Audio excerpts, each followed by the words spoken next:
Greetings, and welcome back to the Church of Digital Resurrection. One of the questions we've been asked now several times is, will we also get to leave crime behind when we transcend? The truth is, probably not. Even as digital beings, sociological trends suggest that we can and will still be affected by the criminal behaviors of others as well as our own urges. Three different manners in which we may be affected by crime are criminal behavior inflicted upon a digital being by someone else who's either digital or physical, crime we ourselves commit against other digital and physical beings, and lastly, crime that may be incidental to us as digital beings, but is committed within the digital realm. The last aspect we will explore is what contributions we as digital beings could make to the law enforcement community. Having the freedom of time and being free from our cumbersome physical forms could yield some surprising benefits to law enforcement agencies willing to employ us. In the first situation we will be examining, the digital being would be the victim of a crime. You may be wondering, what kind of crime could affect a digital being? You may be surprised to learn that there's quite a few. First off, we will still be susceptible to larceny, theft, and fraud. While it is believed by the scientific community that digital beings may become smarter, no one knows for sure if this is true, and no one knows exactly how much smarter we might be able to become. This will likely mean that we will still be susceptible to some of the same scams and swindles which affect us now in the physical world. Since it's likely that we will have something similar to a phone, we will still likely be getting scam calls from India. Even as digital beings, we may still have an email address, which means we may still be getting spam as well as phishing attempts. Because we are physically deceased, it's likely that physical beings will try to usurp property and funds which belong to us back in the physical world. Because some people may at first see us as less real than physical beings, it will often be difficult for us to seek legal remedies or even file police reports. There are also crimes that are more specific to who we are as digital people. Breaking into someone's data storage, for example, could be the same as breaking into someone's home. Items, which may have ownership controls, might still be hacked and removed. If a person's mind is compromised, information, such as that person's memories, could be subject to being copied, stolen, or even potentially erased. In this manner, people could gain control of your bank accounts. So the digital beings may be punished in some manner when we ourselves violate the law. It will be necessary to have a means to isolate and control movement of particular individuals. While this will be a necessary ability in order to police our society, it also comes with the potential for misuse. Someone who is able to illegally access such controls would have the ability to imprison others for their own purposes. Current online environments are usually three-dimensional and include height, width, and depth. Directional sound is also usually an aspect of these locations. In the future, however, our intentions are to create five-dimensional environments.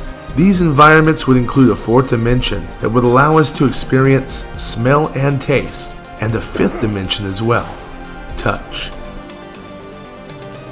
The ability to experience tactile stimulation will likely be a crucial element to maintaining our sanity after transcendence.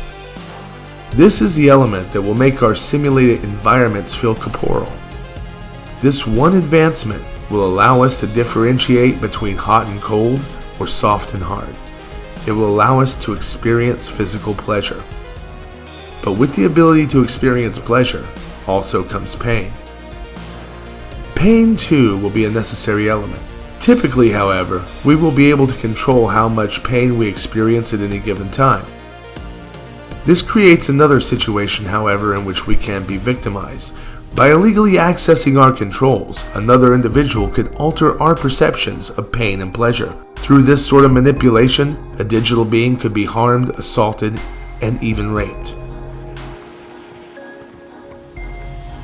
We do not anticipate, however, that digital beings will only be involved in criminal activity as victims. Even without a body, people will likely still engage in mental crimes such as larceny through deception, fraud, hacking, identity theft, and tax evasion. While we do not believe identifying and tracking these criminal elements will be much more difficult than it currently is, there will be considerations in housing such offenders. As stated earlier, we must create a means by which to isolate these individuals from our general population. We must also determine, however, what constitutes reasonable and humane treatment of such prisoners, and what do we define as punishment. We could trap someone in their own world and keep them separate from others, but if they can create whatever they want inside their own world, is this truly a punishment? And what about the lack of socialization? If we trap someone in such a manner, regardless of what means they have to entertain themselves, if we isolate them for long periods of time, do we damn them to some form of permanent insanity? Prison terms would be tricky as well. We can adjust time perception so that an individual could feel that they were in prison for 20 years when in fact it was less than 20 minutes. They would have paid their debt, but if they are prone to reoffend, we would have only protected society for them for less than half an hour. On the other hand, we could lock someone up for a century and have the time pass almost instantaneously for them. Although this would give society a 100-year break from their shenanigans, can we consider it punishment if they only experience 5 minutes as a timeout? And what about rehabilitation? Is it morally acceptable to upload rehabilitation programs against the person's will if that is what we sentence them to? What about personality adjustments? Can we take away the urges of a serial killer or a pedophile, or would that be too invasive? And lastly, we come to the argument over termination. Two of the most basic tenets in our church is the right to exist and personal freedom. But there are paradoxical situations which must be considered. What legal remedy could be applied if you have a digital entity who's not only learned how to harm or kill other digital beings, but also is willing to harm or kill physical beings? Then would we consider mind alteration or even termination of that person? How do we punish a digital terrorist? There will be many opposing thoughts on the most humane way to respond in each instance. In truth, however, these questions will be no more difficult to answer for us than they are now in the current world.